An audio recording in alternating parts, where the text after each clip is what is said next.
Looks like we're live.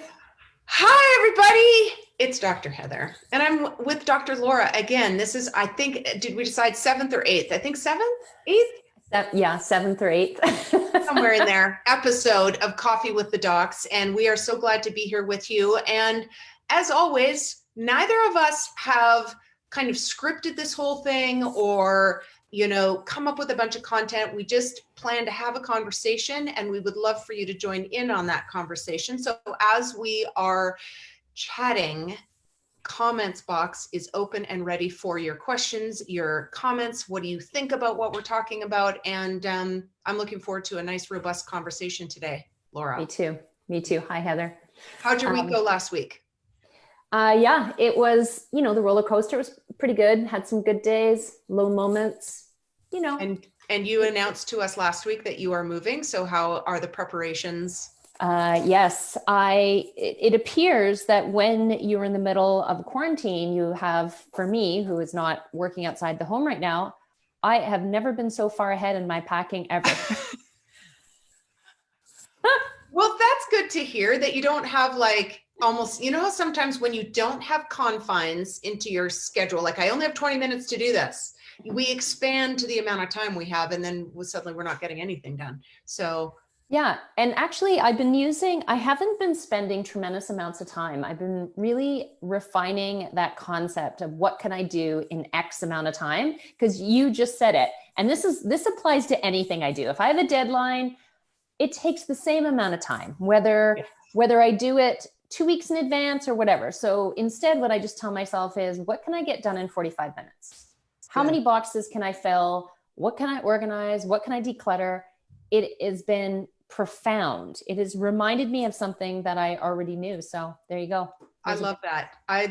One of my business mentors, Todd Herman, calls that block and tackling. And I love the idea because the culture and our society has told us to multitask the heck out of everything, which is totally against our normal neurologic functioning. The idea of block and tackling is you pick one thing, one task, one goal, and you focus on it wholeheartedly, 100%, and you give yourself time confines, structure to that. So me, I just eat that up. I love it. I love that you had a word for it. Block and tackle. Block and tackle. I know Todd Herman had a word, but yes, that you remember that. I love that about you. You're full of those great words and comments. Well, I love lingo very much. And I'm going to share some lingo with you. This was not planned. Okay. But it did come up, and I'm trying to think in what respect, because Brent often looks at me and goes, 7 Ps. Do you know what the 7 Ps are, Laura? Something piss poor performance. Exactly. Proper prior planning prevents piss poor performance. I love the 7 Ps, and I don't know why I'm bringing it up other than it goes back to how much I love lingo. So block and tackle, and it's awesome. Hey, but I know we never planned on saying this. And by the way, if you see me look down, I'm not like, I don't know, I'm actually commenting on our Facebook live feed. Okay, and I will do the same today. I'm not trying to be rude. I think that's such a great thing, because one of the things that I started this May 1st, and we're on, what are we, May 100th, 4th? We're May 4th, and is that I'm just doing one of those little fitness challenges, and it's been great. And I know you have your jump rope that you have for women, and I love it. Just like for me, it's 20 jump squats, 20 push-ups, or your version thereof, 30 burpees. You know how much I love those. And then butt 100s on both sides. So, nobody's standing there watching me. I don't have to do it, but honestly, it takes me 10, 12 minutes. Awesome. It makes such a big difference. So if you're that person that's sitting at home and you're, not flattening your curves, and you're, it doesn't really matter, but if you're not feeling the way that you want to feel, remind yourself that small snippets of time can make a massive difference. Right? That's I think huge. we forget that sometimes.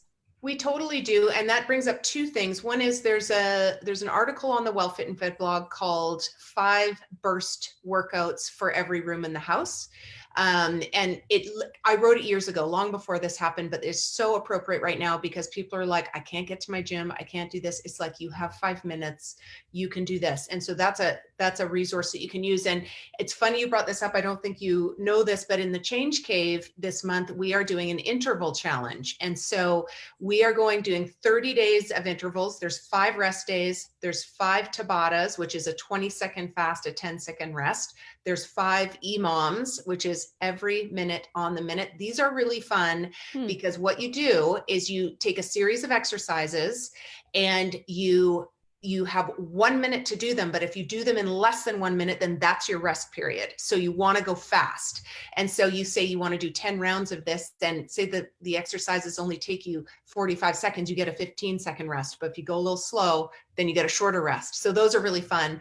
And then AMRAPs, which is as many rounds as possible. These are killers. Like Laura just said, if you took a series of 3 or 4 exercises and you just go through the cycle as many times as you can until you're a puddle on the floor, it might take you 5 minutes, it might take you 8, but either way, it's a really good workout. And I'm looking more and more, just because of the health benefits coming out on when we skirt the edge of our cardiovascular limits, how much goodness comes from that. And I think a lot of us are like, well, I walked and I did this, which is amazing, but we also want to get that heart rate up and do some sweaty exercise. And these are great ways to do that. So I love that you brought up those little short workouts that you can do. And there's so many kinds of them out there. And the interval workouts are just great.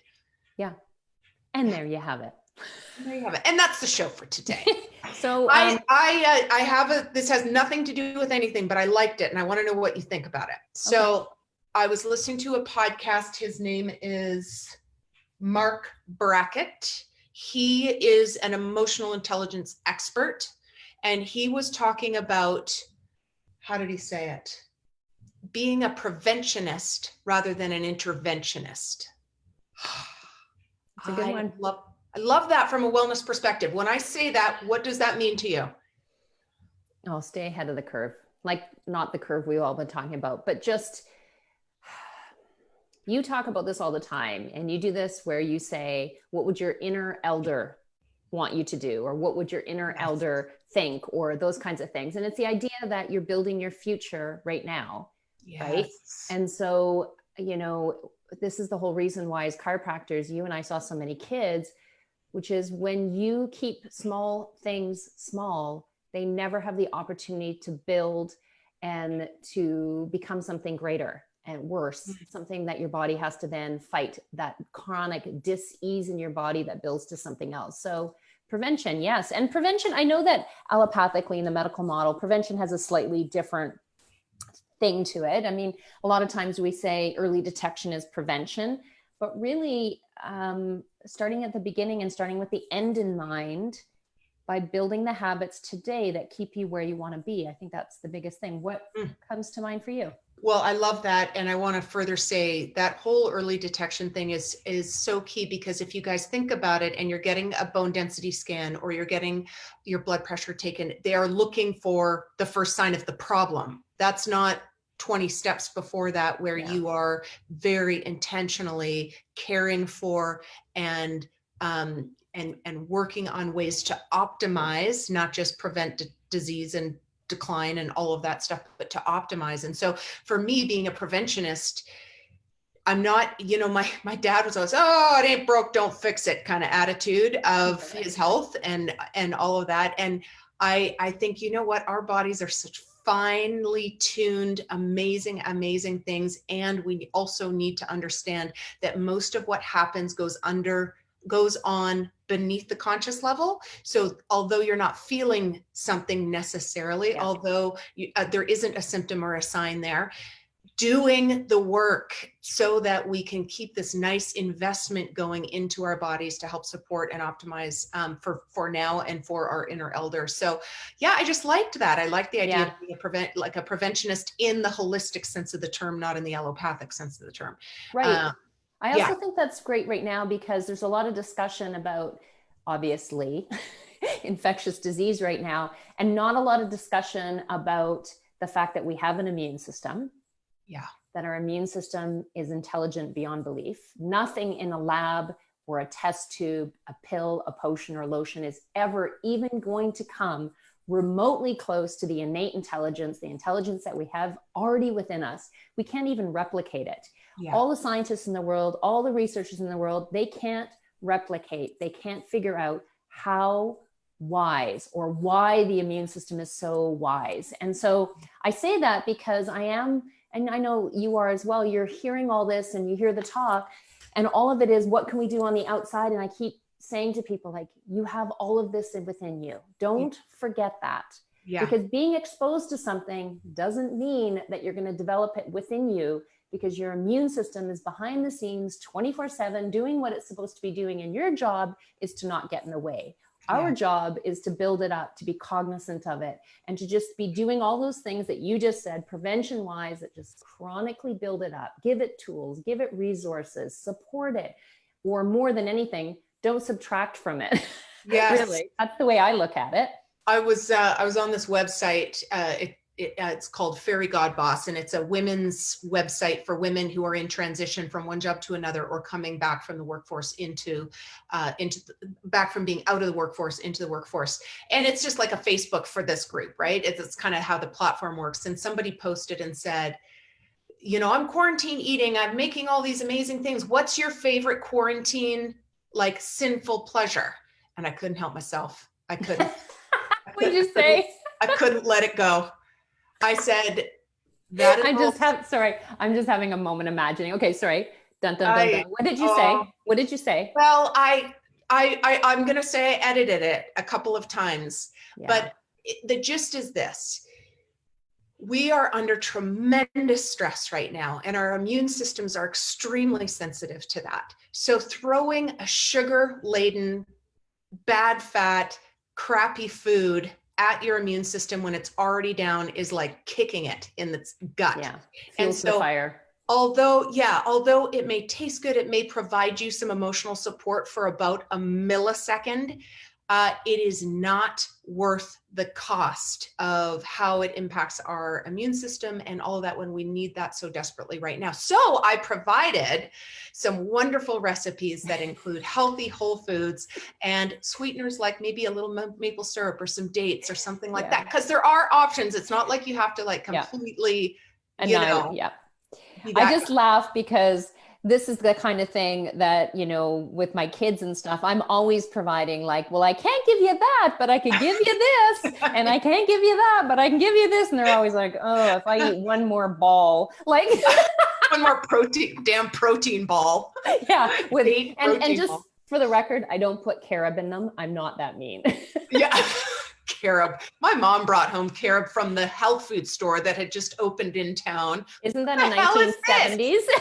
It was. Carob was huge in the 70s. Totally. Oh my gosh. Yeah, she was a little before her time. Unfortunately, she didn't have the resources that we have now. So she did a lot of guesswork on the front end and made what I called manure muffins. Actually, it was my sister made manure muffins. They literally looked like horse patties, and they were her version of a bran muffin. I'm like, dude, come on. So luckily now we know more about how to whole food, cook, and bake, and create amazing food that's really compatible with your DNA and with how your food or body processes. So we certainly have, you and I have great recipes. If any of you are interested, we'll get them to you. Lots. So I have a question. Oh. So you sent me a really great link, and I wanted to know where you wanted to go with it, because I love the topic, and I want to see what you were thinking about. Remember that article you sent me about imposter syndrome? Yes. And this, you know, as soon as we finish the show on Monday, I start going, what can we talk about next week? What would be interesting? And then I kind of scout my week for things that come up for me that are like, ooh, this could be interesting. And so I was in a conference this week for 3 days, and let me just like side note for a second, how this guy pulled it off, I do not know. He flew to a studio in Denver. They had, I think, no less than 10 mega screens with about, I don't know how many people, because there were 2,500 people at the event. And it was all like, it looked like sci-fi. Like when they pulled the camera back on him, it was just screens and screens and screens of people. it was fascinating how he made that work. And kudos to Pete Vargas and Advance Your Reach. They pulled off an event like I've never seen. Wow. He must be And exhausted.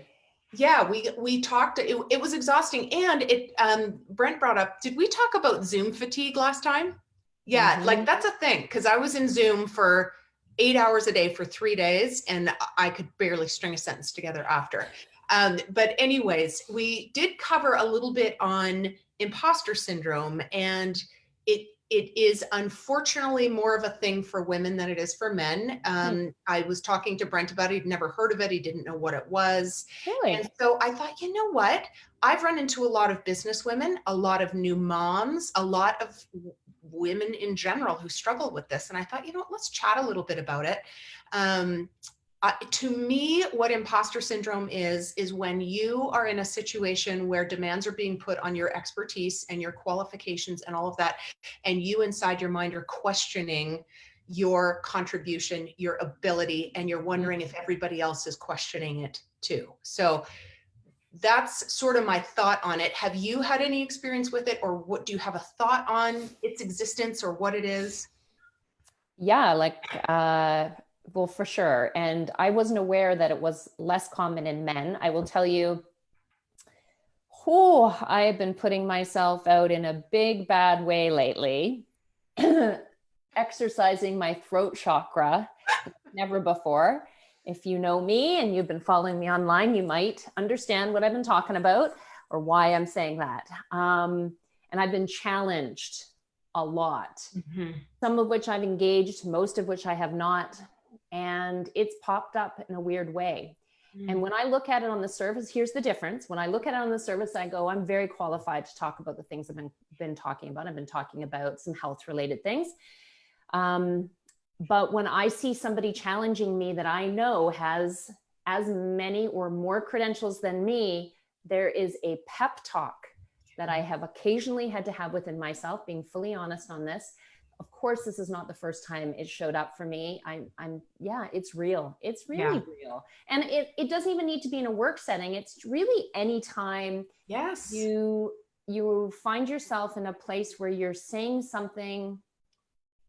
I don't even know if this is the best way to say it, but if you're saying something where you're leading from your own authority, there is that moment in time where you kind of feel like, oh, shit, am I going to be, do people know I don't know what I'm doing it? Or is it obvious I'm winging it? Or, I'm a fraud and they're going to figure it out.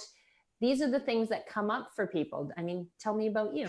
I think, the fact that you mentioned it's not just in your career, I have seen this among new moms. I am not a mom, but I have been surrounded by new moms throughout my life, being a pediatric chiropractor, and I have seen that show up for them all the time. So I think it can really show up in any space in our life. And I think what I wanted to kind of cover was that article was by a woman named Valerie Young, who writes, this is her thing, this is what she writes on. And I loved some of the things that she came up with to support us in that, not say, why are you thinking that? This is so silly, but to give you some actual, suggestions. So I won't go through all of them, but a couple that I liked. One was, can you reframe it to say, not am I not qualified or am I a fraud, but is this new to me? And it's a new experience. And so do I need to be gentle with myself in getting used to the new surrounding that I'm in? Maybe it's a new job, or you've just had a new baby, or it's whatever it is. So I think that piece was really nice. And I liked that she also said, visualizing success, obviously, like when that voice is happening to you, I think it's kind of the same as an inner bully that's trying to protect you. It's trying to say, whoa, don't, you could get hurt here. Like, just putting yourself out there. I'm just saying, I don't know if you're that good at this. So, and I think your inner bully in the end has your best interest at heart. It just doesn't know how it's going about it. It's not going about it the right way necessarily. So having a conversation and saying, what is this really about? And digging a little deeper. I think is good. And then one more maybe is This goes back to, I'm prepping a talk right now on self-compassion. So I'm like knee deep in self-compassion. And one of the things Kristen Neff talks about is she says self-compassion has 3 parts: self-kindness, common suffering, and mindfulness. And the mindfulness piece, well, and common suffering plays in here, because I think if we are having this imposter syndrome conversation, it's isolating a little bit. And to just go, whoa, everybody goes through this. Everybody starts a new job. There's been lots of new moms in the world. There's been lots of people trying these things for the first time, putting themselves out there with their expertise. And so identifying that, yeah, this is a common part of being human. And then also maybe just practicing some kindness statements to talk over that sort of imposter person yelling at you about the inner bully. Would anything else that? Yeah, I took notes because I actually really liked the article. I like the part where she was saying, and this is my words, not exactly hers, just because you feel something doesn't make it a fact. Like the question is it a fact or is it a feeling? So for example, I mean, who hasn't kind of felt stupid when they've said something? And the question you can ask yourself is that, you know, is it a feeling or is it true? Like I will often say to clients, is that true? Because we have stories about things, right? We think we're capable of certain things, we're not capable of certain things. Like we have our whole life experience has created a way that we view ourselves. And so we make these crazy statements about ourselves all the time of what we can do and what we can't do. And I'll often just say, is that true? And they're like, well, it's so funny when you stop and ask yourself if the story you're telling yourself is true. And it's kind of like that, you know, it's kind of like, do you feel unworthy or are you unworthy? Do you feel stupid or are you stupid? So I kind of like that idea of fact versus feeling, because they're 2 different things. You can be feeling a certain way. It doesn't make it true. It doesn't mean that you are that thing. I love that. And that brings up for me a lot, because I, as so many people, have hardwired stories from when I was very, very young, and they play so easily. Even when I think I've overcome them, sometimes they will come back to bite me a little bit. And particularly when I get in and around family and stuff, and old stories start to play out, and, you know, I'm just certain things like come back to haunt me a little bit about that. And that's such a great question for me to kind of reflect on and go, wait, is that true? You know, and go through that process. So I really like that a lot. Yeah. Great. My big thing is the sub story I have a lot is I'm a lot for people. You know, I'm a bit too much, too opinionated, too out there. Lord knows, aren't I putting on those rubber boots lately? All these kinds of things. And so I have to remind myself, I have to ask myself, is that fact or is that a feeling? Is that an old story that I have? And it's an old story, but it doesn't mean that I don't sometimes take a walk down memory lane. And that's where that self-compassion piece comes in, because I feel what's going on right now in the world. You know, we've talked about this, how every week almost has a different flavor, right? And, you know, we talked about Brene Brown a few weeks ago and how she said, we're in a state of weary. You know, we're playing the long game. This is a marathon. This isn't a sprint, all these different examples we used. But right now I feel like people have differing opinions about where they are right now, and they're afraid to speak up. That's the one that I see. And maybe it's because I'm speaking up a lot, but this is the thing that I see right now is, you know, it's like we're turtles. We got our heads tucked in because we were just in this, we've been in this state of like, stay home, be quiet, be this. And now everyone's trying to figure out, how do I feel about this? Where am I at? What seems appropriate? What do things, and we keep telling ourselves, well, I'm not an expert, so I can't really have an opinion. And I'm like, you can always have an opinion. Yeah. You're smart enough to look at statistics. Doesn't mean you are I cannot say that word. Statistician, I'll say it for you. Thank you very much. It doesn't mean you're that, but you definitely are intelligent and you definitely have an opinion. So that just seems like, you know, something that's been coming up. That's my week, whatever this week is. That's what's coming up for me is validating people's voices. You have a voice. You can use it. It's for you. And even if everything you say is wrong, don't shut yourself up to make other people happy. Yeah. Because we do that in life. This is just a big example of it, but we do that in life. We don't say what's important to us. We don't ask for what we want. We don't put ourselves in line sometimes because we're afraid to be that person, or maybe there's an old story there. And so I don't know, that's the theme of this week. What's the theme of this week for you, or last week, or? Okay, but you're making me think about that a lot. And it reminds me a little bit of, I don't know if you've ever seen these terrible videos where they take an animal that's been in captivity and they open it, they take them somewhere else and they open up the cage and it's time for them to kind of go out, but they're so unfamiliar with the new landscape, and they're like little paws reaching out, and they come out real slowly and real timidly, and they're afraid, and that fear definitely kind of stops logical thought and stops good reasoning and ideas and creativity and stuff. So I feel like for me, it feels a little like that, because I feel like there's some states that are lightening the restrictions, some things we're starting to kind of like, okay, we're not in crisis, so what is going on? So now we're asking questions, and which is really, really good, is to be asking lots of really good questions. And so I think that's what's coming up for me a little bit. I will say, you know, I have found myself being grateful that things are starting to shift and change, and we're starting to kind of feel like, okay, maybe we are coming out at some point of this. And also what was a little bit of fear and stuff going on with the isolation, now there's just some anger and some irritability and stuff about, you know, what is this?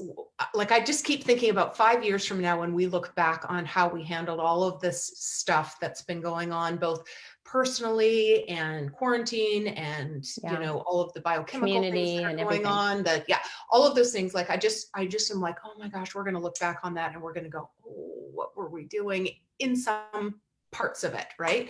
Yeah. So I think that's what's come up for me. Another thing, did I answer that question? I think I did. You did. It's probably layered. Keep going. Layered. Answer. But one other thing that was coming up, you talked about, you mentioned something that made me think of Sue Monk Kidd. Is an author who wrote Secret Life of Bees, is what she's most famous for, but she actually writes a lot of nonfiction, and I have not read any of her nonfiction, but I love a quote she said recently, which was actually from her latest novel called The Book of Longings. And she says, I believe that every person has their own particular genius. That is their largeness, and it's unique to them. And I love that, because I think, just like you were saying, Laura, there's probably people out there who, I'm not a statistician, I'm not an infectious disease specialist, I'm not in politics, I don't, but you have your own kind of genius and your own experience, and you have every right to ask all of the questions you want to ask, and kind of draw lines in the sand for yourself as well, I think. Yeah, I think so. And only you know what feels right. And sometimes, even when you're living in a house, or you feel called to answer to your parents, no matter how old you are and how old they are, a lot of times we feel that way. And I just think, there's no right or wrong, but make sure that you are supporting you, right? Mm-hmm. Because it just feels like a very unusual time, for sure. Yeah. And I guess that's really all I can say about that. And I do want to invite people. I just want to mention that, I do conversations I've always wanted to have with women. That's not actually the term of it, but that's how I started it, which is a women's online webinar series that I do every month. Mine is tomorrow night. And I'm going to be talking a bit about, it's a free event for women, and we're kind of a growing group of women. And we go on a Zoom call, 7 p.m. EST. And tomorrow I'm going to be talking about how to honor the leader within, even when you feel like you don't have authority. I'm going to be sharing more explicitly what's been coming up for me in the last little while. I decided I don't need to be talking about that right here, right now. Mm-hmm. But just giving people a space. It isn't about being right or wrong. It's not I'm not going on a soapbox, but it's giving space for what's coming true. So I just wanted to mention that, because I can put a link to join. Do you have anything that's coming up I feel like you always have things that are supportive? For one, you have your jump rope group that is huge, by the way. I know, it's going so, and what I love about it is all people from all over the world, like, which is so cool. I was just talking with two sisters from Trinidad who joined recently, and there's a woman from the Philippines and India and just everywhere. And so I love that. I want to say something about your conversations with women though, and that is that when I have attended that, it is a really unique experience. We're all on video, it's conversational, and you do a great job of presenting thought-provoking, sort of curious question, making like, I just, through the whole particular one that I'm thinking of, is just thinking of like, you just made me think a lot. And I really love that. It was a great opportunity, a safe space to hold conversation and to get to know some other women. And it was awesome. So I love that. So thank you for that. We'll put the link in the comments. The jump rope group is easy. That's just jump rope for women on Facebook. So that group is a public group. Anybody can join. What else do I have going on? Well, I think the big thing is that I have a presentation called Stress, Connection, and Resilience that I'm giving at a lot of different corporations right now, and am part of, you and I started this as one of our ways to kind of give back to people who are dealing with what's going on right now. This is another thing that I'm doing, is taking this particular presentation into small business groups and helping them connect or bridge the connection between wellness and their own, professional success. And right now that looks like, how do we manage stress? How do we become more resilient? How do we foster connection between our employees and our personal relationships? And so that's something that I'm open to. If anybody out there has a small business group that they are interested in having an outside presenter, I love doing that. So that's an option too. When are your yoga classes right now? Can you just one more time? They're kind of all over the place, but the best place to connect with my free community classes are on Insta Story, on my Instagram stories, or just go on my Facebook page under my name. I can link it there. Usually I do them 2 to 3 times a week, and I can connect you up with them if you message me. I'm doing things that make me reduce my stress. One thing I said to you is that I banned Paul from some of the things that I was doing. We are both home. Oh, this is good. A lot. And it's great. Wow, look at, I coughed, see? It is great. But here's the thing I had forgotten, is that I actually like to do things on my own. And I'm sitting in my home in spots on my own. Yeah. Excuse me. But the other day he was out working at something, which has been rare lately. And I went on a walk. I had so much fun. I listened to, and I'm outing myself here, country music the whole time. Awesome. I sang out loud, because what I realized is people don't know if I'm talking on the phone. So if I'm judging that they're far enough away and I can sing, then they're not really going to know. So I was singing, and I was going through old classics, and I was just enjoying myself. And I came back and I was so much lighter. So as much as it's wonderful to connect up with people and do things together with other people, maybe what you're missing are really those things that you can do on your own. Now, I know you do that. You'll go out and you'll go rollerblading. Oh, sorry. I did that too, don't worry. Like, is to go rollerblading and things like that. I'm just wondering if other people notice that, right? Like if other people are noticing that, I don't get to go to a coffee shop anymore by myself. And that is something I've loved to do. I love to work out by myself at a gym. I haven't been able to do that, or I haven't created that for myself. So I've just been missing these things. And I really noticed that carving out some time to do things on my own, plugged into my own music or whatever, and maybe that's something other people have been doing. And so you're looking at me like, what are you talking about? But yeah, that's me. I think that's good. And I mean, if you live alone, this is probably a very different conversation, but if you are living with people, I think almost 100% we can say we've never spent this kind of time with each other. And if you are finding, and even, in looping back to the beginning of the show where we talked about being a preventionist, not an interventionist, don't wait till you get irritable or till you get snappy or till taking that time for yourself to refuel and refresh and kind of shake off some of the extra energy, I think is such great advice. I'm so glad you mentioned that. That's awesome. And yes, being an introvert, I have figured out, and Brent knows, I need a lot of that restorative time, which is alone time for me. So yeah, I go inline skating, or I will just get the earbuds in and go for a walk or whatever it is. But it's very, very helpful. I always feel very different coming back in the door. Amazing. Yeah. What do we got for, oh, good. Yep. Got some questions. Let's see. Oh, good. Sally. Hi. Nice to see you, Sally. Watching from the Philippines. How much do you love that? That's great. Awesome. Good. We've got lots of people watching. So guys, share this with friends and family. If it has been useful to you, it is probably going to be useful to them. So pass it on over. We will be here next Monday at 11:30 PST, 2:30 EST.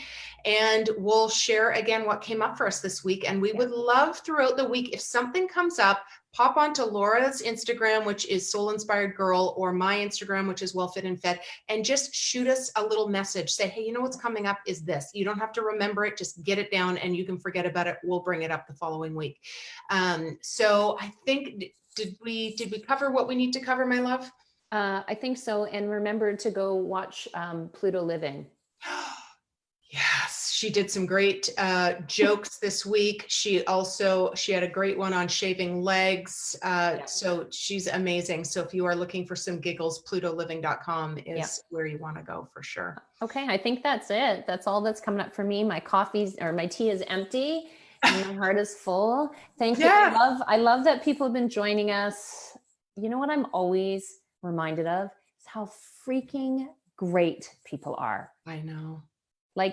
And I just want to have a particular shout out to women, because I just think they are the true healers, amazing intuits. They are the connection people. They're the empaths of society, strong, wise, so much wisdom. I have never loved women more. I'm with you, sister. I just feel like so freaking proud of us. I just think women kick some serious butt. And I feel like I'm going to stop pretending like there's a spot where we're in it and then we're going to be out of it. I think this is a rolling thing. So I'm just going to say, too. I see where this is going for women. I see the power and the strength, the words coming together, the shedding of stuff that no longer matters to women. Their voices, they're turning up the volume. They're saying the things that matter. It has never inspired me more. I'm with you. I totally agree. I love that so much. And I love, we've got a large group of really powerful women out there, women authors, women speakers, just speaking out, and I'm learning a lot and I love it. And I'm glad that you are experiencing that as well. So that's a real positive. Okay, guys, we will see you next week. It's been a total pleasure. We look forward to staying connected with you in between times. And otherwise, we'll see you right back here on Well Fit and Fed's Facebook page at 11:30/2:30 next Monday. Bye, everyone.